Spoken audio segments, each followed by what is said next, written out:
The door opens at 13:00 hours, March 17th, 1973, Camp Alpha, Tan Son Nhut Air Base, Saigon. Operation Homecoming is in full swing.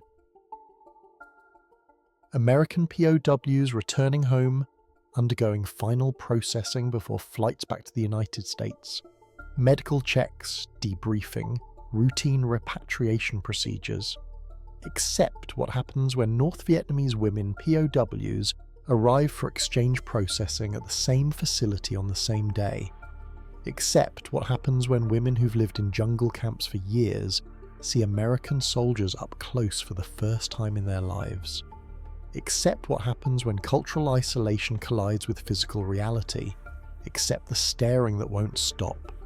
Except the questions nobody expected. Except the reactions that reveal everything about what propaganda taught versus what reality shows. US Air Force Captain Sarah Chen, processing officer, age 29 with an intelligence background, watches as the Vietnamese women enter the facility. 12 women, ages 19 to 34, former NVA nurses and logistics personnel captured between 1970 and 1972, held in South Vietnamese POW camps, now being repatriated as part of the peace agreement. Except their reactions to the American soldiers present in the facility are nothing like what anyone expected. The first woman through the door, Nguyen Thi Mai, age 23, enters and immediately stops walking. Her eyes go wide, not with fear, not with hatred, not with defiance, with confusion, with wonder, with something close to disbelief. She's staring at the American soldiers like she's seeing something impossible, something that contradicts everything she was taught to believe, something that requires complete mental recalibration of reality itself. Chen observes carefully, understanding immediately that something significant is happening. These women are seeing Americans for the first time in person. This is the moment when propaganda collides with reality. Their reactions are revealing what the enemy has been taught to believe about Americans. This needs to be documented. This is an intelligence goldmine. She keys her radio quietly. Intel, this is processing. Need debrief team immediately. Vietnamese women POWs used displaying unusual reactions to American personnel. Not hostile, confused, staring continuously, something significant here. Requires documentation and analysis. This is the story of March 17th, 1973, when 12 North Vietnamese women who'd been systematically taught that Americans were subhuman monsters encountered actual American soldiers for the first time and couldn't reconcile what they'd been taught with what their eyes were showing them. How their confusion revealed the entire North Vietnamese propaganda program in a single afternoon. How their questions exposed every lie they'd been told. How 1 hour of simple observation taught American intelligence more about enemy indoctrination than years of formal interrogation ever could. How women expecting demons discovered humans instead. How propaganda collapsed through nothing more than simple human contact. How their staring, constant, confused, revealing, demonstrated psychological warfare's ultimate weakness. Reality eventually arrives. If you want stories about propaganda meeting reality, where indoctrination collides with observable truth and human contact defeats years of systematic conditioning, hit subscribe. Because what happens when these 12 women encounter Americans reveals everything about what North Vietnam taught its soldiers to believe. Every stare exposes a lie. Every question reveals propaganda content. Every moment of confusion demonstrates indoctrination's fundamental weakness. And every reaction teaches America something crucial about how enemy soldiers are psychologically prepared for war, and how easily that preparation collapses when they meet actual Americans instead of the monsters they were promised. The propaganda they were taught. Before understanding the women's reactions, you need to understand what they believed walking through that door, what they had been taught for years, what propaganda had burned into their minds during captivity.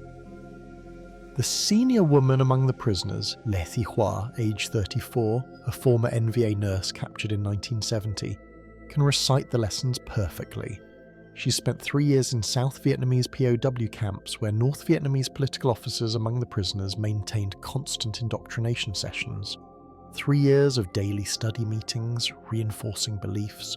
3 years of systematic conditioning that never let up for a single day.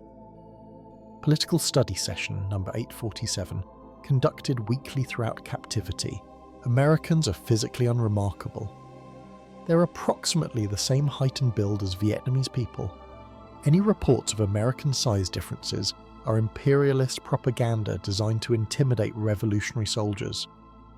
Vietnamese fighters need not fear American physical appearance because Americans possess no physical advantages whatsoever. It's all propaganda designed to create fear where none should exist. This is propaganda. It's believed completely by every woman in that room. It's about to be contradicted by observable reality. Americans are filthy and diseased. Capitalist culture produces poor hygiene standards. American soldiers operating in tropical climates become especially slovenly and unwashed. They smell of rot and sickness and decay. Their physical appearance reflects their spiritual corruption, external filth matching internal moral degradation. Revolutionary cleanliness is inherently superior to American decadence. Propaganda accepted absolutely. Reality will contradict it within seconds. Americans are cowards who rely on technology. They lack courage for close combat, which is why they call in airstrikes rather than fighting directly. They abandon wounded comrades to save themselves. They surrender easily when captured and cry for their mothers. Their military power masks fundamental spiritual weakness. Vietnamese revolutionary spirit defeats American cowardice consistently. More propaganda. The women believe it entirely. They're about to discover otherwise. Americans are cruel beyond measure. They torture all prisoners brutally without exception. They conduct medical experiments on Vietnamese captives. They rape women routinely and systematically. They murder civilians for entertainment. They are animals wearing human skin. Every Vietnamese soldier captured by Americans should expect torture unto death. American cruelty is absolute, systematic, and ideological. Propaganda creating fear. Conditioning preparation for capture. Lies that are about to be exposed through simple observation. Americans cannot be trusted under any circumstances. Any kindness is manipulation. Any courtesy is deception. Any medical treatment is biological experimentation in disguise. Everything Americans do serves ulterior purposes designed to harm Vietnamese. Smiles hide hatred. Politeness masks contempt. Gifts contain poison. Never believe American words. Never trust American actions. Never accept anything from Americans at face value. Systematic propaganda designed to prevent fraternization, creating absolute distrust, about to collapse through reality contact. This is what Thi Thu believes with absolute certainty after 3 years of daily repetition. This is what she's taught to younger women. This is what every prisoner has internalized completely through relentless repetition. This is the lens through which they'll interpret everything they see in the next hour. This is propaganda about to collide catastrophically with observable reality. This is indoctrination about to fail spectacularly. This is beliefs about to shatter through the simple act of looking at actual American soldiers instead of the monsters propaganda promised. This collision is about to begin, now. 1347 hours, first contact. They're enormous. The door opens. 12 Vietnamese women enter Camp Alpha's processing facility. The building is clean, air-conditioned, organised and professional. Already different from their expectations, American facilities were supposed to be chaotic and disorganised, reflecting cultural degeneracy. Instead, they find efficiency, so order and careful maintenance is the first small contradiction of propaganda. They notice. It's confusing. Then they see the Americans. The first American visible is Marine Corporal James Wilson, age 22, standing guard post with professional bearing. He's 6 feet 2 inches tall and weighs a mighty pounds. His uniform is perfectly pressed. his face freshly shaved, his hair cut high and tight, his boots polished to a mirror shine. He stands relaxed but attentive, professional in every aspect of his bearing. Everything about him screams discipline and meticulous order. Mai stops walking. She freezes in place, unable to process what her eyes are showing her. Her mouth opens slightly. Her eyes widen dramatically. Her face shows pure confusion. Not fear, not hatred, but confusion. Like a student discovering her teacher lied about basic mathematical facts. Like someone seeing something that contradicts fundamental assumptions about how reality works. She stares at Wilson's height. He's enormous. Not approximately Vietnamese height, as propaganda promised for 3 years. He's a giant compared to her. She's 5 feet 1 inch tall, he's 6 feet 2. She could literally walk under his extended arm without ducking. He's not just taller, he's in a completely different category of human size, like a different species. Propaganda lied about something so obvious, so visible, so impossible to hide that she can't understand why they bothered lying about it. She turns to Hoa standing behind her, her voice barely rising above a whisper as she speaks in Vietnamese. He's enormous. Why didn't they tell us? Why didn't propaganda mention that Americans are giants? They said Americans were normal height. They said size differences were propaganda tricks designed to intimidate us. But look at him. Why did they lie about something so obvious? Something we can see with our own eyes? Hoa stares too, seeing the same impossibility. Propaganda promised Americans were physically unremarkable. The man standing in front of them is remarkable by definition. Remarkable for his size, for his presence, for his physical reality that contradicts 3 years of daily teaching. Her certainty, her absolute certainty that she understood Americans based on political education cracks. It's the first crack. Small, but definitely present. I don't know, Hoa admits quietly, grasping for explanations. Maybe the men who wrote the propaganda materials never actually saw Americans up close. Maybe they estimated from distance. Maybe she trails off because the explanation she actually needs, that propaganda deliberately lied about observable reality, is too destabilizing to accept yet, too fundamentally threatening to everything she's built her understanding on. The second woman, Pham Thi Nga, age 26, enters behind them and stops with the same reaction, same confusion washing across her face, same immediate understanding that propaganda failed to prepare them for basic observable reality. She whispers to Mai, "Are all Americans this large? Is he special somehow? Is he a guard specifically because he's unusually big? Or are they all like this? Why don't we know? Why weren't we told?" Nobody has answers. They were given information about American physical characteristics, but that information dismissed size differences as propaganda and intimidation tactics. Now they're seeing American size with their own eyes, and propaganda's dismissal feels like a deliberate lie. The questioning begins, the doubt starts spreading, the certainty begins eroding. The indoctrination starts cracking through contact with simple observable reality. But Mai is noticing something beyond just the height difference, something even more disturbing to her carefully constructed understanding, something that contradicts propaganda even more directly and undeniably. She's standing downwind from Wilson, about 5 feet away, close enough to smell him. He smells clean, like soap, like shampoo, like some kind of floral scent, actually. Some mixture of flowers and clean fabric and something fresh that she can't quite identify. He smells like someone who bathed this morning, used soap on his skin and hair, put on a freshly laundered uniform, and maybe used some kind of grooming product that contains floral scents. He smells clean. He smells good. He smells like a human being who maintains careful personal hygiene.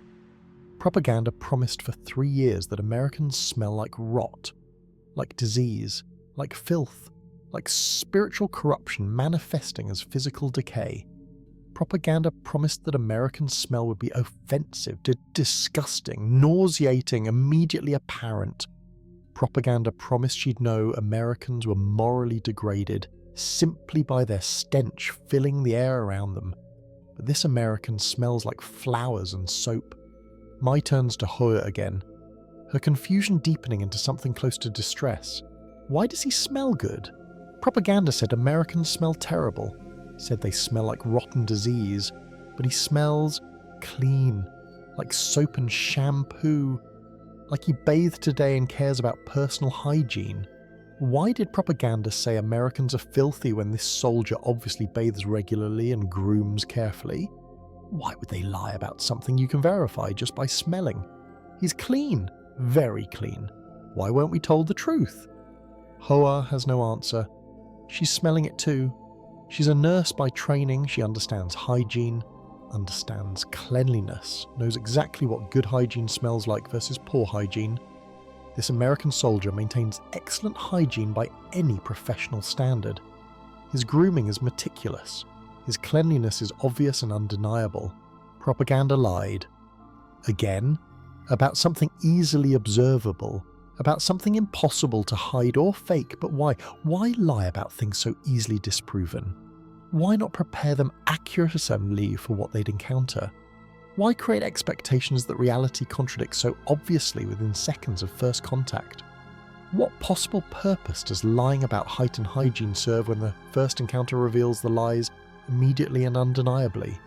Unless propaganda never expected them to encounter Americans directly.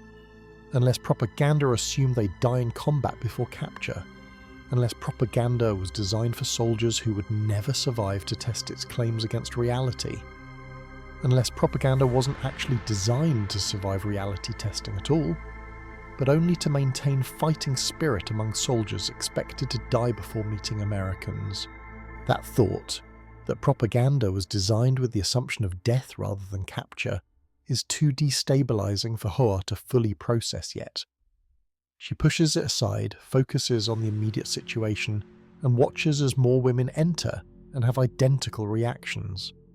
Watches women stare at an American Marine who's doing nothing except standing there existing, thereby destroying 3 years of conditioning through his simple physical presence. The third woman enters, then the fourth, then the fifth, all stopping, all staring, all processing the same information. Americans are physically different from what we were taught. Propaganda omitted crucial observable facts. Why? What else did propaganda omit? What else might be completely wrong? 6 women are now standing in the entrance area, all staring at one Marine, all experiencing profound cognitive dissonance, all questioning beliefs they held with certainty just minutes ago, all understanding that something fundamental is wrong with what they were taught. All of them changed already by simple observation, all propaganda cracking through nothing more than Americans existing. All indoctrination failing through Americans just being Americans and doing their jobs. Everything starting to unravel, everything beginning to change, all of it happening now. 13 for 5 hours, the behaviour they weren't prepared for. The processing begins. Vietnamese women are directed to a seating area where administrative procedures will be conducted. American administrative personnel approach with forms and procedures, moving with military efficiency tempered by courtesy. Air Force Airman, First Class David Thompson, age 20. An administrative specialist approaches the group with forms in hand and a friendly smile on his face. He's young, clean-cut and professionally dressed. He speaks through a Vietnamese translator, an older woman, locally hired, professional interpreter with years of experience. Thompson's voice is cheerful and his manner relaxed as he addresses them through the translator. Good afternoon, ladies. Welcome to Camp Alpha. I know you're eager to get home to your families, and we're going to get you processed as quickly as possible so that can happen. I just need to collect some basic information for our repatriation records. Name, rank, unit, date of capture. The whole process should take about 30 minutes total for the group. I'll try to make this as painless as I possibly can for everyone. Does anyone have any questions before we begin? He smiles warmly. It's a genuine smile, friendly and non-threatening, like a person greeting guests rather than an enemy processing prisoners. Mai stares at him while the translator delivers his words in Vietnamese. She's trying to process what she's hearing and seeing. An American soldier just smiled at them, at her, at enemies. An American soldier used the phrase, "as painless as I can," indicating active concern for their comfort during processing. An American soldier called them ladies, a respectful form of address, not prisoners, not enemies, not defeated combatants. An American soldier said welcome, like they're guests rather than captives. An American soldier spoke cheerfully, like he's genuinely happy to help them get home to their families. Everything about Thompson's behaviour contradicts propaganda completely, every single element. Propaganda promised Americans are cruel and hate Vietnamese, promised Americans treat Vietnamese with contempt and brutality, promised American soldiers would be harsh, threatening, dehumanizing in their treatment of prisoners. But Thompson is smiling, being friendly, being helpful, showing concern for their comfort during what he acknowledges might be an uncomfortable process, treating them with basic human decency and professional courtesy, treating them better, Mai realizes with genuine shock, than some of their own guards treated them during captivity. Why? Why would an enemy soldier care if prisoner processing is painless? Why would an American care if Vietnamese women are comfortable during administrative procedures? Propaganda never explained American kindness because propaganda promised that American kindness doesn't exist, promised that American courtesy is always deception covering ulterior cruelty, promised that any gentleness masks coming brutality. But Thompson's smile looks genuine. His manner seems authentically friendly. His concern appears real rather than performed. And they are leaving, being repatriated, going home. Americans have no strategic reason to deceive them now, no tactical advantage to gain through false kindness. So either Thompson's kindness is real, or propaganda's interpretation of American behaviour is fundamentally wrong, or Mai doesn't understand what's happening at all. She turns to Lan beside her, whispering in Vietnamese, "Did you hear what he said? He said he'll make it as painless as possible. He's concerned about our comfort during processing. He smiled at us. At enemies. Why? Propaganda said Americans hate us, said Americans consider us subhuman and treat us with contempt. But he's being, nice. He's being polite and professional. He called us ladies like we deserve respect. Why would an American be polite to Vietnamese prisoners?" Lan is equally confused, her whispered response uncertain. "And he said welcome. Like our presence pleases him. Like he's happy we're here, but we're enemies. We fought Americans. Our forces killed Americans. Why would he welcome us? What does this mean?" The sixth woman in line, Vo Thi Huong, aged 28, a former nurse with an analytical mind, observes Thompson carefully while whispering to the others. Watch how he moves. Watch his body language. He's gentle, slow, careful not to startle us, like someone approaching frightened animals with deliberate care. Like he understands we might be afraid and he's trying to minimize that fear. Like our emotional state actually matters to him. Why? Why would an American military train soldiers to be gentle with enemy prisoners, to care about enemy emotional comfort? What kind of military does this? Thompson approaches the first woman for processing, his movements professional and calm, his demeanour non-threatening. Through the translator, he speaks gently. "Ma'am, I'm going to need your name and rank for our records. Please take your time, there's no rush at all." "Ma'am," he called her ma'am, a respectful term of address for an enemy prisoner, for a Vietnamese woman. American courtesy extended even to enemies, even to people who fought against his country. The women notice. The confusion deepens. Propaganda cracks further. Reality continues teaching. Indoctrination keeps failing. American just being professional and polite, destroying 3 years of conditioning through basic courtesy. Everything changing through nothing more than Thompson being a decent person doing his job with consideration for other human beings. Everything. 1410 hours. The medical treatment that shatters everything. Medical screening begins next. Checking vital signs, verifying health status for travel, standard American thoroughness in processing. The Vietnamese women are about to experience American medical care for the first time in their lives. US Army Specialist Robert Martinez, a medic aged 24, approaches the women with his medical bag in hand. He speaks through the translator, his voice gentle and reassuring. Ladies, I'm going to conduct a basic medical screening for everyone. Just checking to make sure you're all healthy enough for the flight home to your families. I'll be taking blood pressure, checking heart rate and temperature, nothing invasive, nothing painful. The whole thing takes about 5 minutes per person. If anyone has injuries or illnesses that need treatment, I'll provide care for those conditions.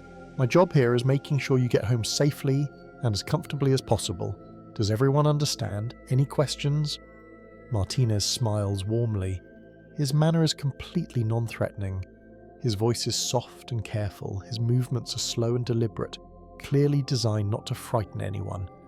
Everything about him communicates a clear message. I'm here to help. I'm not here to hurt anyone. You're safe with me. But propaganda taught them that American medics are monsters. Taught them that American medical personnel conduct experiments on Vietnamese prisoners under the guise of treatment. Taught them that American medical care is actually cover for biological warfare research and torture. Taught them that American medics torture captives while calling it treatment. The women stare at Martinez with uncertainty mixed with fear. Years of propaganda warned them about exactly this situation. An American medic approaching Vietnamese prisoners with medical equipment. Propaganda promised this is when torture begins, when experimentation starts, when cruelty disguised as care reveals its true monstrous nature. But Martinez is smiling, speaking gently, explaining procedures in advance. Asking if they understand, checking for questions, showing obvious concern for their well-being and comfort. My volunteers to go first. It's partly curiosity, partly bravery, partly a desperate need to know if propaganda was right about this too. If propaganda lied about height and hygiene and behaviour, maybe propaganda also lied about medical treatment. Maybe Americans aren't the monsters in white coats that she was taught to fear. Martinez gestures her to a chair with a welcoming motion. Mai sits, her body tense with uncertainty. Martinez kneels beside her chair, deliberately putting himself at her eye level rather than looming over her, making himself less physically imposing through body language, showing respect through his positioning. He speaks softly through the translator. Okay. Mai. He learned her name already from Thompson's intake processing, uses it now, treats her as an individual person rather than a prisoner number. I'm going to check your blood pressure first. I'm going to put this cuff on your arm. It's going to squeeze tight for a moment while I take the reading. Not painful, just tight pressure. It'll only last about 10 seconds. Is that okay with you? He waits. Actually waits for her to nod consent before touching her. Asks permission before proceeding with the examination. Explains exactly what he's going to do before he does it. Treats her with respect, with care, with consideration for her dignity and autonomy. Mai nods her consent, and Martinez carefully wraps the blood pressure cuff around her arm. It tightens as he pumps it up, squeezing firmly but not painfully exactly as he described. He watches the gauge intently, records the number on his clipboard, then releases the pressure and gently removes the cuff. Good. Blood pressure is normal and healthy. Now I'm going to check your heart rate.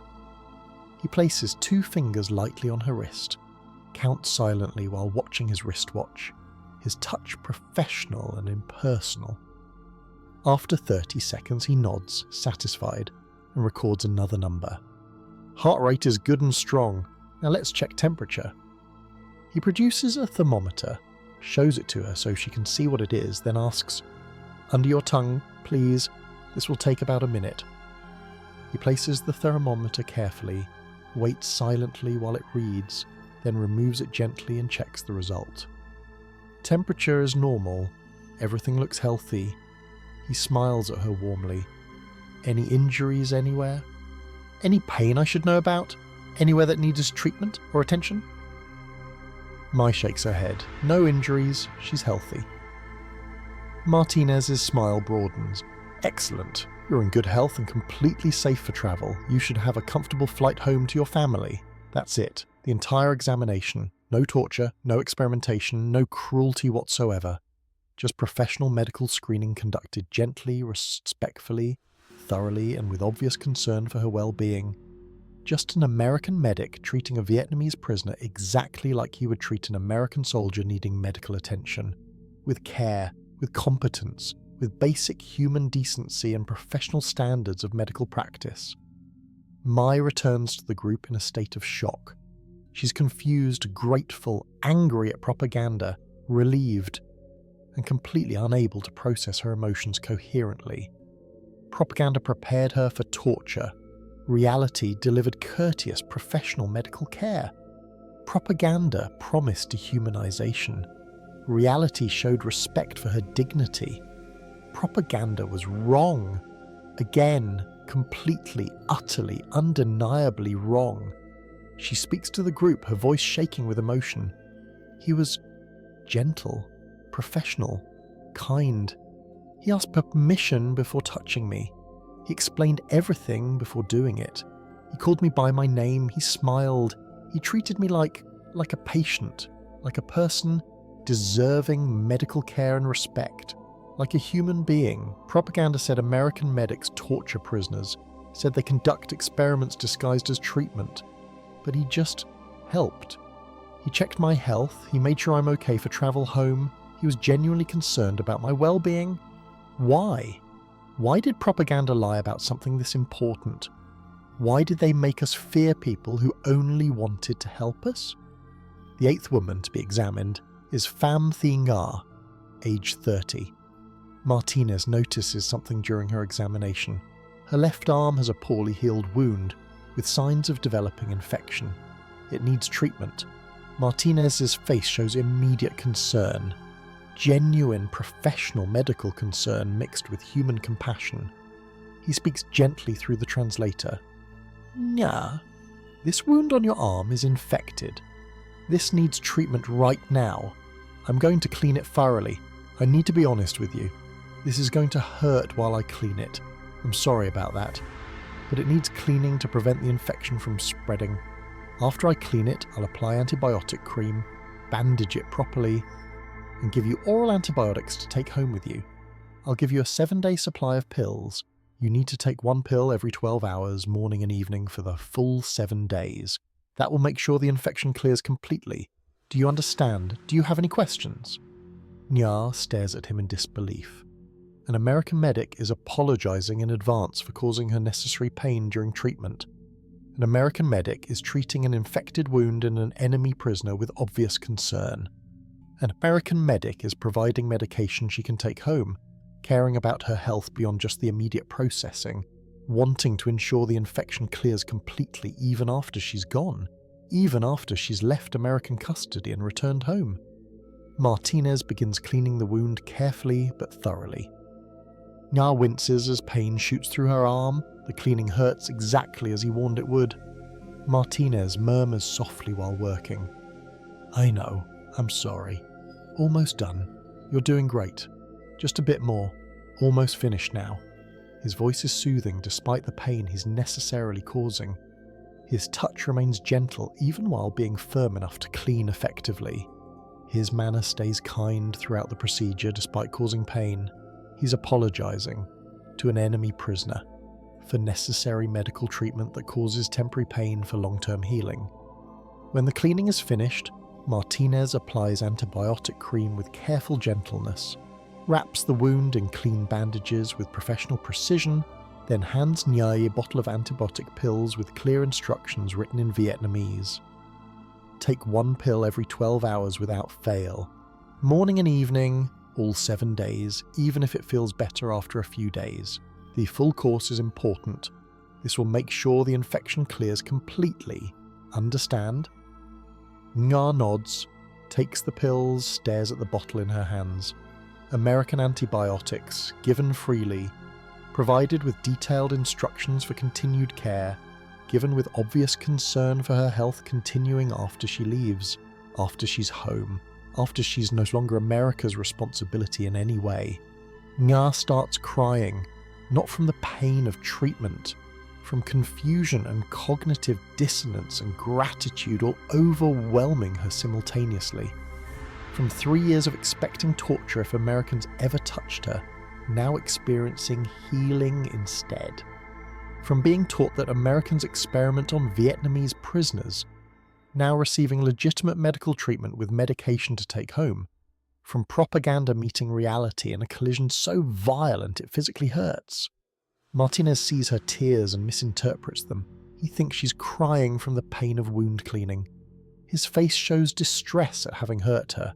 He feels genuinely bad about causing her pain, even though the pain was medically necessary.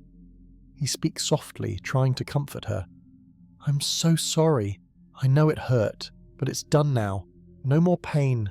The cream will help with discomfort. The antibiotics will clear the infection. You'll feel better soon, I promise. I'm really sorry I had to hurt you during cleaning. You were very brave, very strong." An American medic apologizing again, calling a Vietnamese prisoner brave for enduring necessary medical treatment.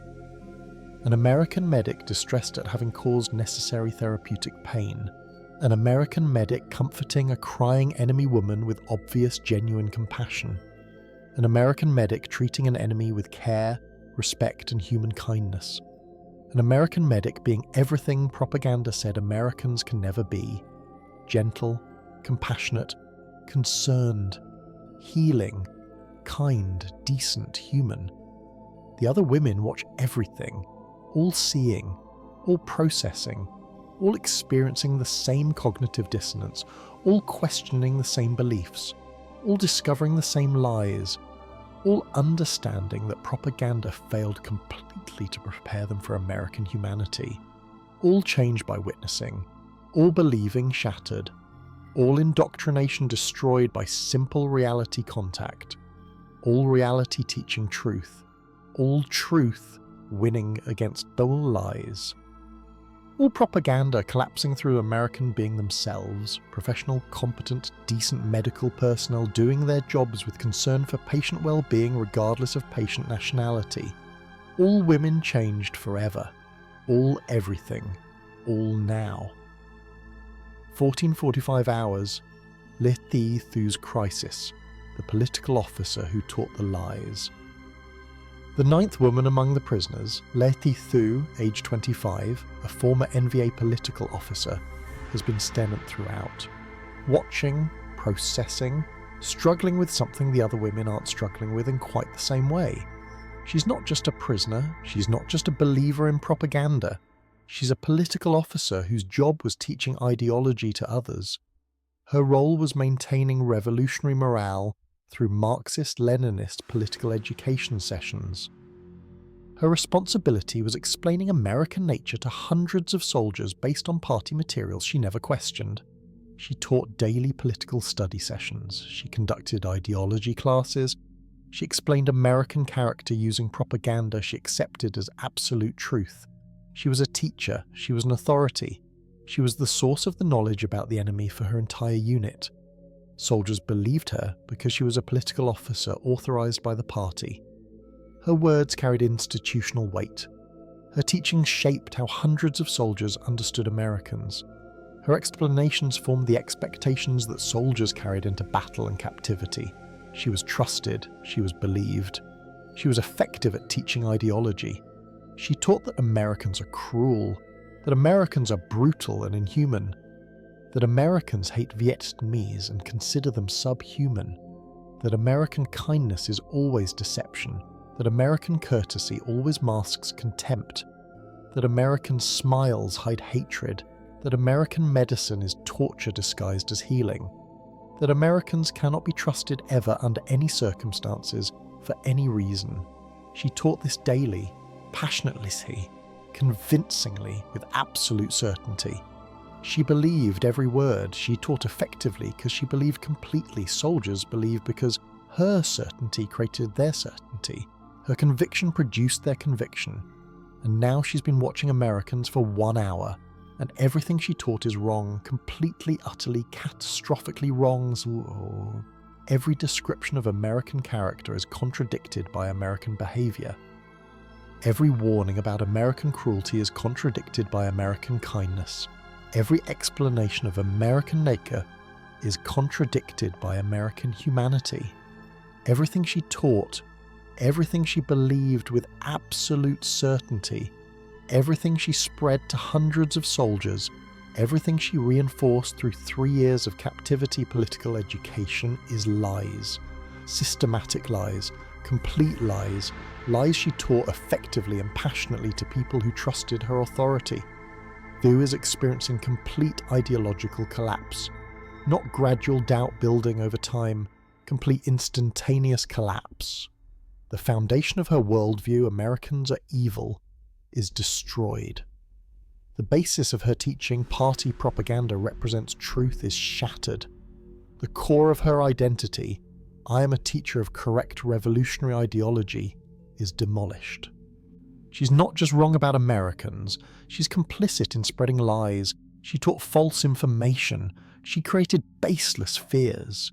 She prepared soldiers to see enemies where she now sees humans. She taught dehumanization of people who are obviously human. She described monsters where obviously only men exist. She warned of cruelty from people who are obviously kind and professional. She was an instrument of propaganda. She was an agent of systematic indoctrination. She was the teacher of lies, and she was good at it, effective, successful at spreading falsehoods, praised by superiors for teaching propaganda effectively, and maintaining revolutionary morale through ideological education. That realization is destroying her from inside, not just her beliefs about Americans, her entire understanding of who she is. She's not a political officer teaching truth to serve the people. She's a propagandist spreading lies to serve the party. She's not a revolutionary educator helping soldiers understand reality. She's an indoctrination agent helping the state control perception. She's not a teacher sharing knowledge. She's a manipulator creating false consciousness. Everything she thought she was is wrong. Everything she believed about herself is false. Everything she took pride in is actually shameful. She's complicit in psychological warfare against her own people. She taught Vietnamese soldiers to hate humans. She taught her people to fear healers. She taught fighters to see devils where only men exist doing jobs. And she didn't know. She believed what she taught. She spread lies thinking they were truth. She indoctrinated thinking she was educating. She was deceived before she deceived others. The party lied to her before she lied to soldiers. Propaganda manipulated her before she manipulated others. But that doesn't change what she did. Doesn't erase the lies she spread to hundreds of people. Doesn't undo the fears she created. Doesn't remove the hate she taught. She's responsible for her actions even if her beliefs were systematically manipulated. Not responsible for creating propaganda, but responsible for spreading it without questioning. Not responsible for designing the lies, but responsible for teaching them as truth. Responsible for her role, even though she was also a victim. Thu looks at the younger women, Mai, Lan, Huang, women she taught during captivity, women she influenced with her authority, women who believed her political education. She taught them lies. She prepared them with false information. She created expectations that reality contradicted. She spread fears that proved baseless. She shaped their understanding based on propaganda she didn't verify, truths she didn't test, authority she didn't earn through actual knowledge. She's watching Mai stare at Americans with confusion and dawning understanding. Mai believed Thu's teachings about American cruelty. Mai trusted Thu's authority as a political officer. Mai accepted Thu's descriptions as truth. Mai is now discovering that Thu was wrong about everything important. Mai is learning that Thu taught lies. Mai understands now that Thu's authority was false, her knowledge incomplete, her certainty misplaced. Mai's trust was betrayed, not intentionally but betrayed nonetheless.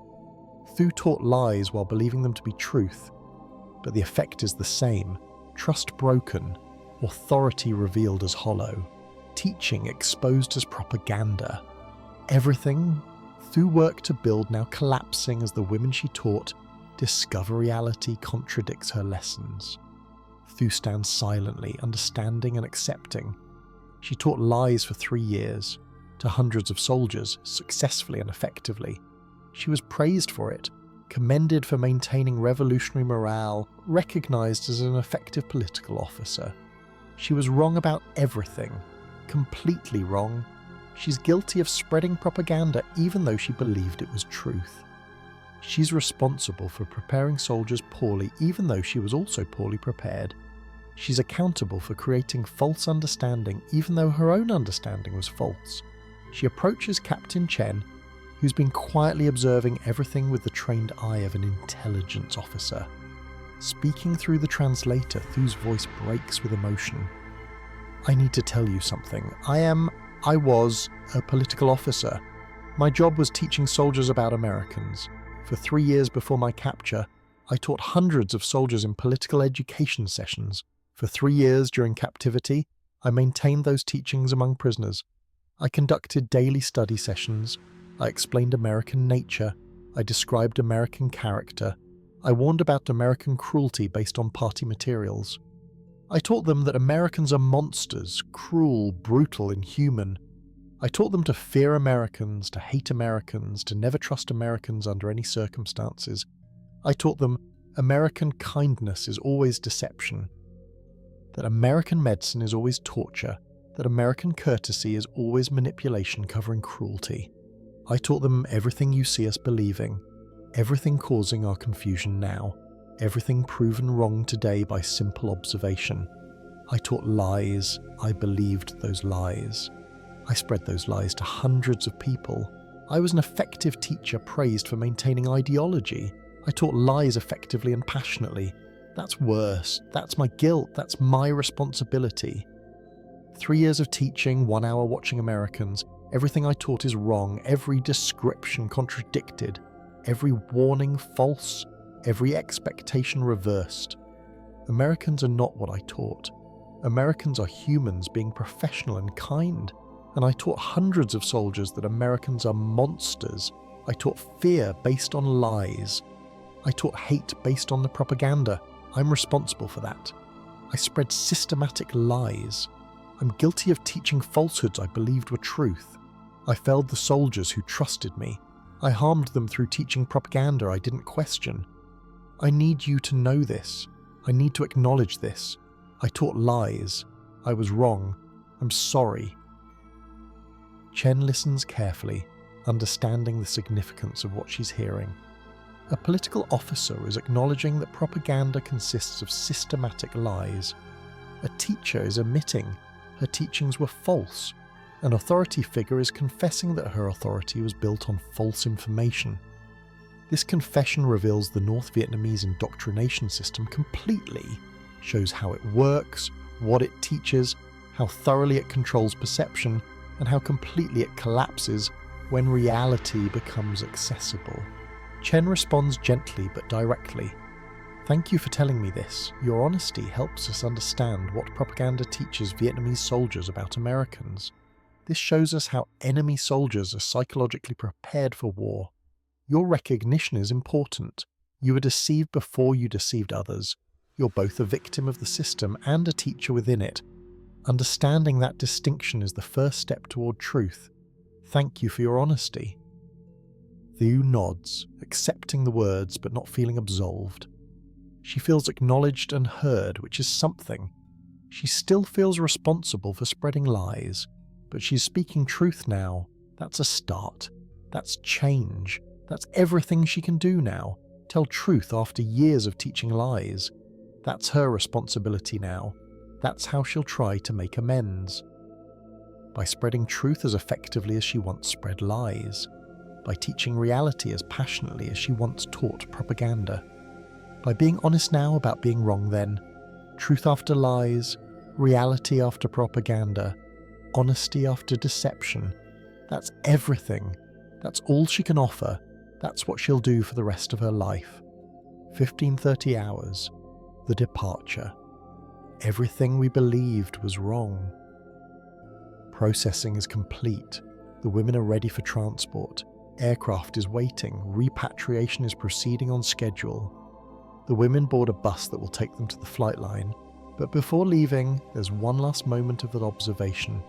One final exchange that crystallizes everything that happened. Thi Thu, the senior woman, stands at the bus door before boarding. She pauses, turns back toward the Americans, the processing personnel, the guards, the medical staff, the men and women who treated 12 Vietnamese prisoners with professional courtesy and basic human kindness. She approaches Captain Chen, speaking Vietnamese while the translator conveys her words. "I need to say something before we leave. Need Americans to understand what happened here today. We were taught you are monsters. For years we believed that completely. We believed it with absolute certainty. We were prepared for cruelty, for torture, for dehumanization. We expected hatred, contempt and brutality. We were certain Americans are evil. We knew it. We taught it to each other. We never questioned it because questioning propaganda was impossible and dangerous. 1 hour with Americans, everything we believed is destroyed. You're not monsters. You're not cruel. You're not evil. You're people doing jobs professionally, kind people showing basic decency, human people treating enemies with respect and consideration. You defeated our beliefs without arguing against them. You destroyed our indoctrination without trying to convince us of anything. You proved propaganda false just by being yourselves. Professional, courteous and kind. That's more powerful than any weapon, more effective than any argument. You won a victory today by simply being decent human beings. Thank you for showing us truth through your actions, for proving propaganda wrong through your behavior, for being human when we expected monsters, for treating us with dignity when we expected dehumanization. We'll remember this. We'll tell others what we saw. We'll spread truth to counter the lies we were taught. You changed us today through simple decency. Thank you for that. Thank you for everything." Chen listens, understanding the profound significance of this testimony. This statement confirms everything observed during the past hour. Propaganda fails when reality becomes accessible. Indoctrination collapses when people encounter actual truth. Psychological warfare's fundamental weakness is that Americans being themselves contradicts everything enemy propaganda claims. Reality defeats lies through simple contact. Chen responds simply, "Thank you for telling us this. What you've shared helps us understand what propaganda teaches Vietnamese about Americans. This shows us how to counter that propaganda, not through arguments or counter-propaganda, but through behavior, through being professional, through showing kindness, through treating people with respect regardless of who they are. You've taught us as much as we've taught you today. I hope you have a safe journey home to your families." Hoa nods, boards the bus. The other women follow. Thu is last aboard. She pauses at the door, looks back at Chen one final time, and speaks quietly. "I taught lies for years. To hundreds of people, I'm responsible for that. I'm guilty of spreading propaganda, and I'll spend the rest of my life teaching truth to counter those lies. Teaching that propaganda lied about Americans, teaching that Americans are human, not monsters. Teaching what I learned today through observation. That's my responsibility now. Teaching truth after teaching lies. That's what I owe to everyone I deceived, everyone I taught wrong, everyone I prepared with false information. That's everything I can do now. Thank you for showing me truth. I'll spread it. Forever." She doesn't wait for a response. She boards the bus, sits down and stares straight ahead as the bus departs. The women are gone. The Americans watch them leave. Chen stands in the parking area, understanding what she just witnessed. March 17th, 1973 taught American intelligence more about North Vietnamese indoctrination than years of formal interrogation ever revealed. 12 women's reactions, their staring, their questions, their tears, their confessions, exposed the systematic propaganda program completely. revealed specific lies about American physical appearance, hygiene, behaviour, and medical practices, demonstrated a crucial weakness in enemy psychological preparation. Reality eventually becomes accessible. Truth eventually contradicts lies. Contact eventually happens, and when reality contradicts propaganda directly and undeniably, the entire belief system collapses. That lesson, taught by 12 Vietnamese women who couldn't stop staring at Americans who were nothing like the monsters propaganda promised, changed American psychological operations doctrine permanently. The analysis that changed doctrine. Chen writes her report over the next week. 27 pages, systematic analysis, detailed intelligence assessment, operational recommendations based on observed reactions. Key findings: North Vietnamese propaganda content revealed through prisoner reactions. Americans described as physically unremarkable and approximately Vietnamese height, contradicted by immediate height shock and staring. Americans described as filthy with poor hygiene, contradicted by surprise at cleanliness and pleasant smell. Americans described as cruel and brutal toward prisoners, contradicted by shock at courteous professional behaviour. Americans described as contemptuous of Vietnamese, contradicted by surprise at respectful treatment. American medics described as torturers conducting experiments, contradicted by grateful tears after receiving professional medical care. American kindness described as manipulation and deception, contradicted by recognition that kindness served no strategic purpose during repatriation. Propaganda's systematic weaknesses, exposed by the reality contact, omits easily observable facts like height and hygiene that first contact reveals immediately, creates extreme expectations about torture and cruelty that normal professional behaviour contradicts dramatically, denies enemy humanity, making humane behaviour especially shocking and memorable, assumes no direct contact will occur, making it vulnerable to complete collapse upon reality exposure, lies about basic observable facts, which undermines credibility of all other claims once lies are discovered. Most effective propaganda defeaters, proven by reactions, professional courtesy including please, thank you and welcome, medical care showing genuine concern for patient well-being, personal hygiene and professional grooming standards, respectful behaviour toward women including appropriate forms of address, smiling and maintaining friendly demeanour, explaining procedures before performing them, apologising for necessary discomfort, providing medication and care that extends beyond immediate American responsibility. Critical intelligence insight. Enemy soldiers expect cruelty based on systematic propaganda. When Americans show professional courtesy instead, enemy experiences severe cognitive dissonance. When dissonance becomes severe enough, the entire belief system is questioned. Propaganda's credibility is destroyed by reality contradicting it in observable, undeniable, immediate ways. American professional behaviour functions as psychological warfare, not through manipulation but through being decent when enemy expects monsters. Simply being themselves, Americans contradict years of enemy indoctrination.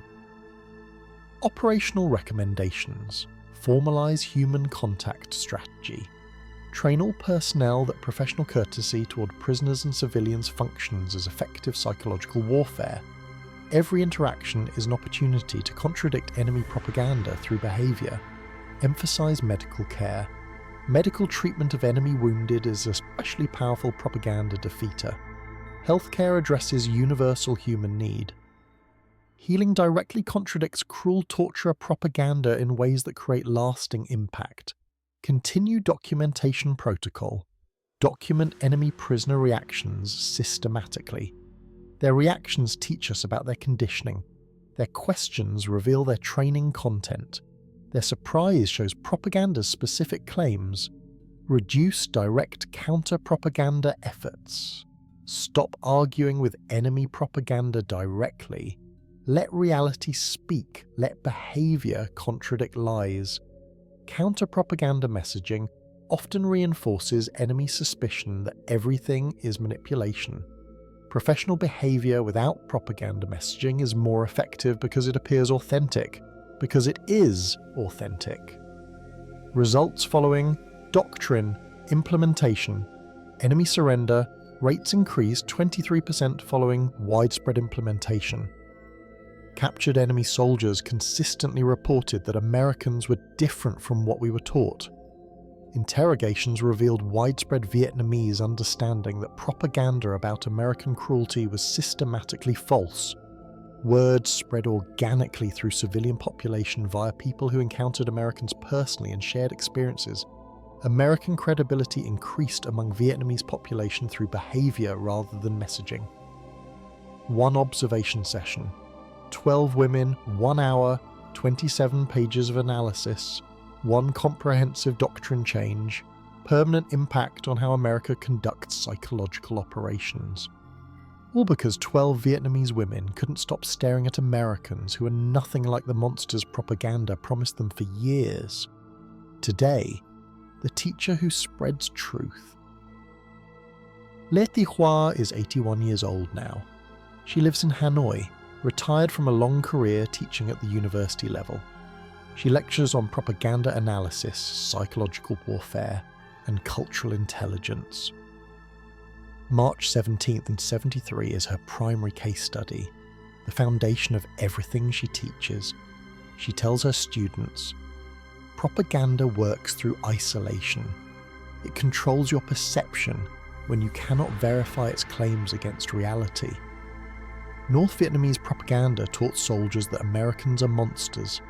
Soldiers believed because they'd never met Americans to test that claim. Propaganda fills an information vacuum. It creates reality in the absence of actual reality. That's propaganda's power. In isolation, propaganda is reality for believers. But propaganda has one fatal weakness. Reality eventually arrives. People eventually encounter the subjects that propaganda describes. Experience contradicts teaching. March 17, 1973 demonstrated this perfectly. 12 women isolated from Americans for years taught systematic lies through daily indoctrination, finally encountering actual Americans for the first time. 1 hour of observation. Everything we believed was destroyed. Years of indoctrination collapsed completely. Propaganda was exposed as lies, through simple observation, through direct contact, through reality becoming accessible. What I learnt that day, the best psychological warfare isn't counter-propaganda, isn't arguing against enemy lies. The best psychological warfare is being decent, being professional, being human.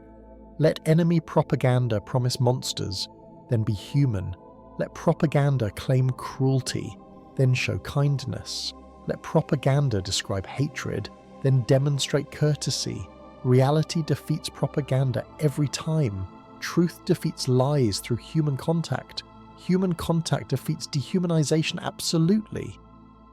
I teach students now, propaganda always lies about enemies. Reality teaches truth about humans. Truth defeats lies through human contact. Honor transcends nationality. Humanity transcends politics. Americans were not the monsters propaganda claimed. Americans were humans being professional. That's the lesson. That's the truth. That's what I teach now, what I'll teach forever. Le Thi Thu, the former political officer, also teaches now, different university, same subject, same core lesson, same fundamental truth about propaganda's lies and reality's power. She spent 52 years teaching truth after spending 3 years teaching lies. 52 years honouring her responsibility to correct what she got wrong. 52 years spreading reality to counter propaganda. She tells her students, I taught propaganda for years, to hundreds of people. I believed lies and I spread those lies effectively. I was a good teacher of false information. That's my shame. That's my responsibility. That's the guilt I acknowledge daily. March 1773 taught me truth through 1 hour of observation. Reality destroyed 3 years of indoctrination instantly. Americans were humaned and propaganda promised monsters. That truth changed everything about how I understood the world. It changed me completely, Sam. It made me a teacher of truth instead of a teacher of lies. I teach now, question all propaganda, verify before believing anything about people you've never met, meet people before judging them, learn truth through contact with reality. I teach what I learned by discovering I'd taught lies for years. I honour truth by spreading truth as effectively as I once spread propaganda. I acknowledge guilt by teaching better. That's my responsibility. That's my redemption. That's everything I can offer now. 2 teachers, 2 universities, same lesson, same truth, same mission. Ensure students learn what propaganda hides. Ensure reality defeats lies. Ensure truth spreads. Ensure the next generation questions everything the previous generation accepted without examination. Ensure propaganda's weakness, reality, is understood and utilised. Ensure March 17th, 1973 teaches its lesson forever. The numbers. March 17th, 1973, 12. North Vietnamese women, POWs processed through Camp Alpha 1-hour observation period, revealing systematic propaganda content, 27-page intelligence report documenting reactions and analysing indoctrination methods, complete exposure of North Vietnamese propaganda program through prisoner reactions, impact 1973 to 1975, doctrine changes implemented throughout military training modified to emphasise professional courtesy as psychological warfare, enemy surrender rates increased 23%, captured enemy soldiers consistently reported, Americans are not what propaganda taught, truth spread organically through population via personal contact, long-term impact spanning 5 decades, 52 years of testimony from Hoa and Thu. Thousands of students taught about propaganda's lies and reality's power, truth spreading through education across generations. Understanding that human contact defeats dehumanization, recognition that being decent is most effective psychological warfare. 1 observation session, 12 women staring, 1 hour of questions revealing everything, 1 detailed intelligence report, 1 comprehensive doctrine change, 1 lesson that changed how America understands psychological warfare.